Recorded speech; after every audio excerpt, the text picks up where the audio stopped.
Hello, and welcome to part 3 of my Things Messing Up Bracket 2 Balance series. Today we're going to be talking about rats and how they can help us understand the systems that Magic has put in place to make games more balanced. As a science teacher, I felt that I couldn't pass up on an opportunity to combine behavioral science with Magic the Gathering. So we'll be looking at a scientific study from the 1980s done on, you guessed it, rats.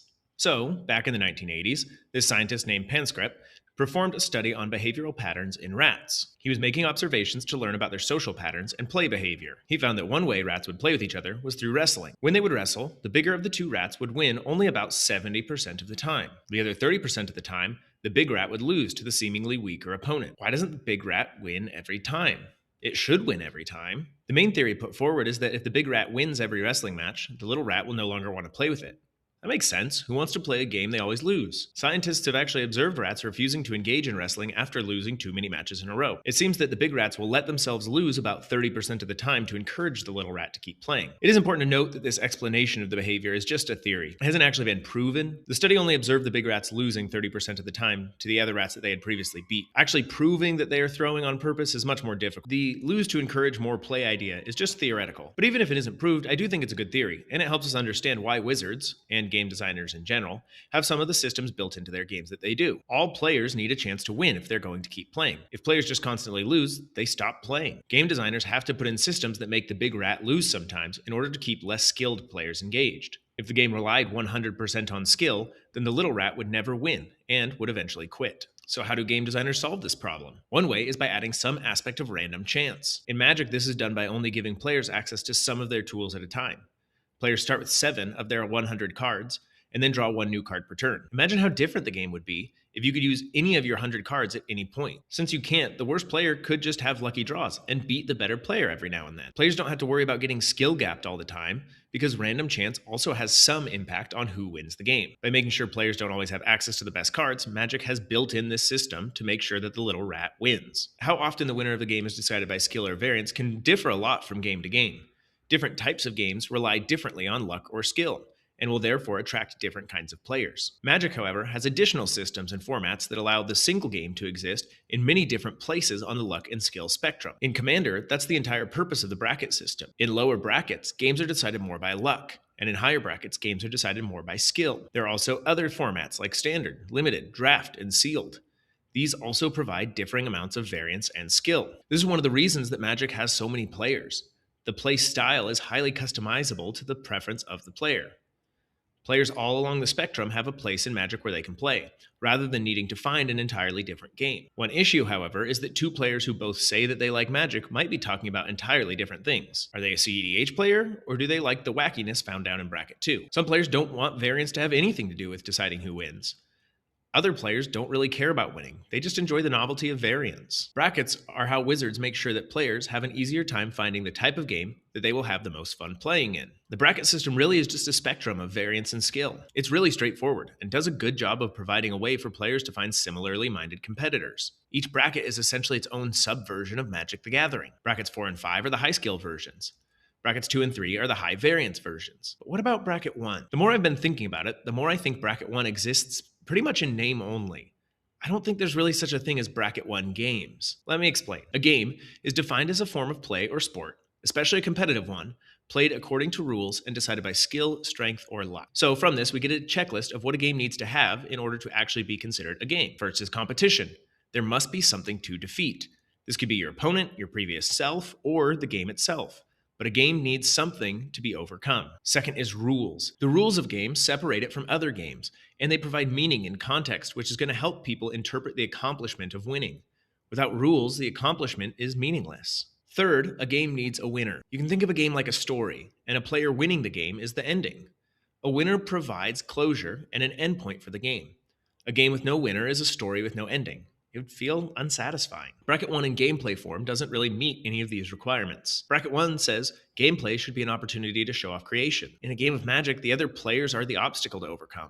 They provide the competition. Letting a player show off their deck is a good way to get some first-hand experience in how their deck kills you. Typically, you deal with this by beating them to the punch or slowing them down with removal. However, this would certainly go against the spirit of Bracket 1. So, is there competition in Bracket 1 games? Not really, not against other players. What about rules? Are there rules in Bracket 1? Well, sort of. The description says that rules should be flexible. They can be broken.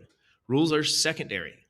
Players should agree on the rules prior to the game, but they don't need to be the normal rules that the other players in other brackets play by. One weird thing is that Bracket 1 decks are allowed to play game changers, so long as they are very thematic. This is weird because it means that a Bracket 1 deck could actually gain a competitive edge over a Bracket 2 deck by including highly thematic game changers that the Bracket 2 deck isn't allowed to play. I don't really think it's much of an issue, it's just weird to think about. So does Bracket 1 have rules? Kinda, but not really the same as the other brackets. What about a winner? Do Bracket 1 games have a winner? Again, sort of.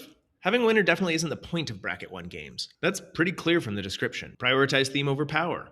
Highly substandard win conditions. Play at least 9 turns. Bracket 1 is much more about the journey than the destination. Players aren't supposed to be actively trying to win. If anything, they should be avoiding winning too soon, before everyone is able to show off their deck. So does Bracket 1 have a winner? I'm going to say no, not in the traditional sense. I don't think winning while trying to avoid winning means much. I think that the winners in a Bracket 1 game would be the players whose deck reaches its goal, rather than the player who survives to the end. Bracket 1 games do exist. The players are competing against the rules and restrictions of the game and trying to make very unlikely things happen, rather than against one another. This is fine on its own. The problem is that because the goal is so different for Bracket 1, there can't really be any overlap with any of the other brackets. It's really hard to engage in an activity with someone if you don't have the same goal in mind. Bracket 1 doesn't have competition. It has rules, but only sort of, and there is no winner in the traditional sense. So, can there be such a thing as Bracket 1 games? Not really, no. Not in the same sense as the rest of the brackets. If Bracket 1 games do exist, they're not the same kind of game as any other game in Magic. There are Bracket 1 decks, but by definition, they can't be used to actually play the game of Magic. If you're enjoying this video so far, let me know by liking the video and subscribing to the channel. Also, let me hear what you think in the comments. Am I wrong about Bracket 1? Now, I want to be clear, I don't have an issue with players building decks that are more about artistic expression than about gameplay. I really like creativity. I think, as a trait, it's incredibly rare and valuable to society. Being creative is really hard, and I'm all for people exercising their creative muscles. The issue here is that the system is trying to describe guidelines for playing a type of game, and in doing so is actually eliminating that game from existing. I think this is why no one really plays at Bracket 1. Quips and Guac is probably the best example of a Bracket 1 creator. He chooses really weird themes and goes all out building a deck around that theme. If you like seeing super out there themes, check him out. However, he has said that while he doesn't typically build and play these decks himself, he tries to make them actually viable and able to win a game so that players who want to play them can. So even YouTube's most unhinged deck builder recognizes that playing games with decks that aren't designed to win isn't fun. The thing is, there should be a Bracket 1 for low-powered or goofy decks, but it needs to be set up for people to actually be able to play the game, not just show and tell a deck. A rework of Bracket 1 should be focused more on providing a place for lower-powered or slower decks to play, rather than being a show-and-tell format. I really like the objective "game should last this many turns" standards, as well as the game changer list. The way I see it, right now, there are 2 kinds of decks that end up being classified as Bracket 1 decks. The first kind is aesthetic decks. These are decks that are built around something other than an actual gameplay mechanic. They don't have a win condition, and functionality isn't important.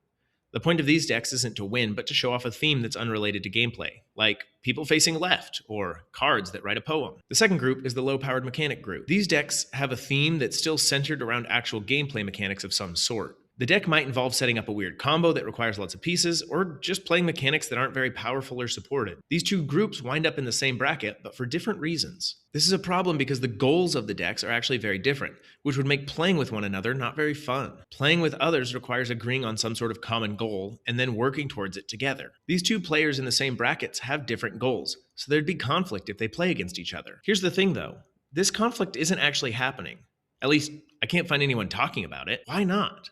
My theory is that players have subconsciously recognized this issue and adjusted to fix it without even really thinking about it. The mechanical Bracket 1 players just bump up to play in Bracket 2 games. This is the best option for them for 2 reasons. First, it puts them with players who have goals for the game that are more aligned with their own.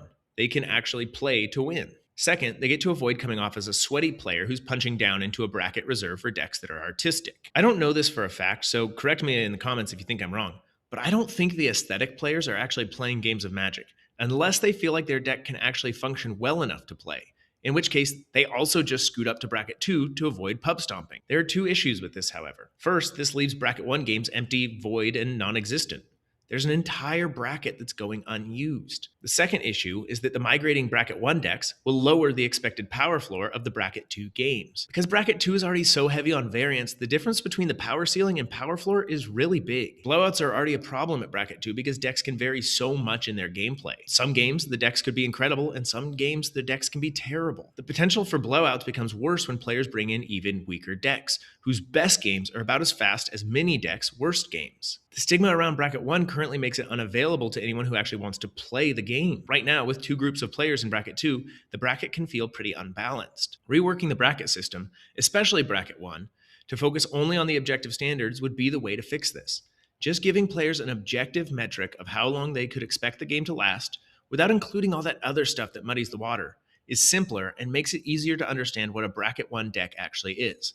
A deck that needs at least 9 turns to win. Just like every rat needs a chance to win, every deck needs a place where it can play and have a genuine shot at winning. The bracket system provides a way for players to find a place where they can have a real chance at winning the game. However, Bracket 1, as it's currently described, has entirely different goals than the rest of the brackets. These different goals make it difficult to have an actual Bracket 1 game of Magic. The current solution is placing Bracket 1 power level decks into Bracket 2 games, where the goals for the game are better aligned. This causes issues by increasing the discrepancy between decks on the higher power end of Bracket 2 and decks on the lower power end of Bracket 2, leading to more blowouts and low power decks feeling like they have no place to play. What do you think? Am I right about the non-existence of Bracket 1 games? Should Bracket 1 be reworked to actually be available for players? Do you have any decks that would be fun to play if only they had other low-powered decks to play against? Let me know in the comments. If you made it this far, I really appreciate you. Have a great day.